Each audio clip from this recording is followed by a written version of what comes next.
Why is human metapneumovirus linked to respiratory disease surge in China? Recently China के अंदर human metapneumovirus के case बहुत ज़्यादा मिल रहे हैं जो कि रेस्पिरेटरी डिसीज है। इससे रिलेटेड कुछ पॉइंट्स हम इस इशू के अंदर डिस्कस करेंगे। What is human metapneumovirus? Human metapneumovirus are respiratory virus that causes mild infection similar to that caused by a common cold. Human metapneumovirus एक रेस्पिरेटरी वायरस है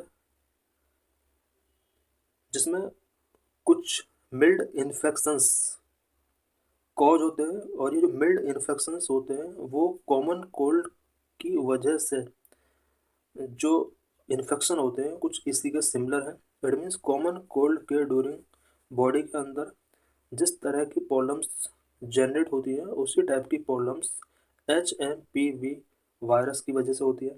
first identified by scientist in 2001। HMPV virus first time scientist के द्वारा 2001 में identified किया गया था। Virus belong to the pneumovirus Pneumoviridae family of which respiratory syncytial virus, measles and mumps are also members. HMPV virus Pneumoviridae family से belong करता है। इसी फैमिली के कुछ other virus such as syncytial virus, measles and mumps भी इसी की वजह से इसी फैमिली के मेंबर हैं। HMPV generally seen in winter and early spring. ये वायरस का एक स्पेशल कैरेक्टर यह है कि ये जनरली विंटर या फिर अर्ली स्प्रिंग्स में शो होता है। Children, the elderly and those with weakened immune system are more susceptible to the infection. Generally children, elderly people and weakened immune system जिनका होता है, इस वायरस का उन लोगों के ऊपर बहुत ज़्यादा इन्फेक्शन होता है। What are the signs and symptoms of HMPV? HMPV का क्या क्या साइंस, क्या क्या सिम्टम्स होते हैं? Symptoms are such as cough, runny और blocked nose, sore throat, fever and wheezing. Symptoms cough हो सकता है, रनी और ब्लॉक नोज हो सकता है, सोर थ्रोट, फीवर एंड विजिंग हो सकता है। The estimated incubation period is 3 to 6 days। Incubation period 3 to 6 days का होता है। Illness goes away on its own with in a few days with rest and supportive care at home.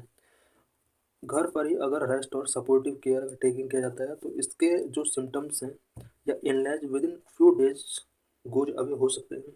In a few people complications such as bronchitis और pneumonia में arise requiring medical care। कुछ people के अंदर कुछ more complications हो सकता है such as bronchitis और न्यूमोनिया जैसी प्रॉब्लम्स राइज हो सकती हैं। इस केस में मेडिकल केयर की रिक्वायरमेंट होती है। How does HMPV spread? HMPV spread through contact with an infected person और touch objects that have the virus on them. HMPV virus infected person के साथ कॉन्टैक्ट में अगर कोई हेल्दी पर्सन आता है या फिर किसी ऑब्जेक्ट पर अगर HMPV वायरस है और उस ऑब्जेक्ट को किसी ने टच किया है तो इस तरह से HMPV वायरस स्प्रेड हो सकता है। This can be through secretions from cough, cough के सीक्रेशंस के थ्रू भी स्प्रेड हो सकता है।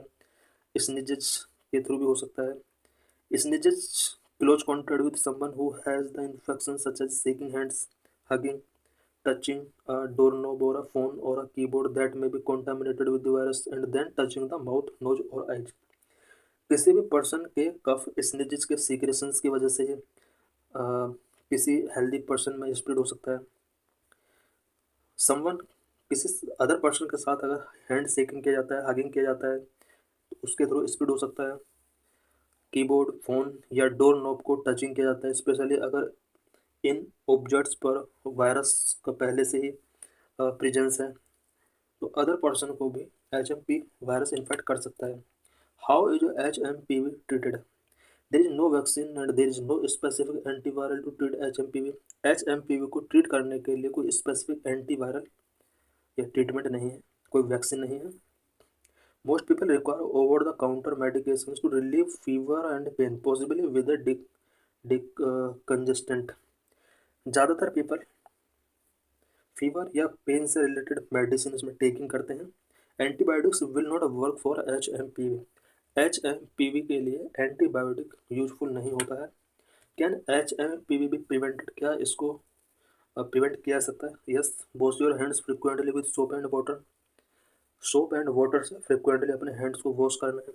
Avoid close contact with infected person. Infected persons के साथ क्लोज कॉन्टैक्ट को अवॉइड करना है। Avoid touching your face, nose, eyes and mouth and wear a mask if you think you may be infected. अगर आपको लगता है कि आपको इन्फेक्शन हो सकता है तो आपको अपना फेस टचिंग नहीं करना है, नोज, आइज, माउथ को टच नहीं करना है, इसको अवॉइड करना है।